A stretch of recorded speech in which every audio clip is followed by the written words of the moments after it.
1 year na akong user niyan, legit, kahit 2 to 3 days akong hindi maglagay, wala talagang amoy. Thank you sa Skin Store. At ang tinutukoy niya, syempre, walang iba kundi ang ating Kilikilified Deodorant Spray. Aba ate, paano ba namang hindi ka magiging 1 year user nito? Kasi nga, 48 hours kang walang amoy. At kita mo yan ate, up to 3 days nga daw, kahit hindi siya maglagay, wala talaga siyang amoy.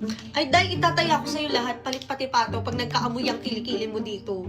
At kung makikita nyo, paubos na naman siya ate. Yun na lang ang kalagayan ng aking Kilikilified ngayon. Kaya thank you din talaga sa Skin at Ate Sash na dahil gumawa kayo ng ganitong product kasi hindi ko na-experience na magkaroon ng amoy ang kilikili ko dito kahit 2 araw na minsan pagod-pagod talaga malala ate, nagpapawis ako pero wala siyang amoy. Plus nakatulong pa siya sa akin na ma-remove yung mga chicken skin ko kasi lately guys hindi na ako nakakapagpa-wax. Talagang minsan pag mabilisan talagang todo shave na lang ngayon ate, doon ako talaga nagkaka-chicken skin.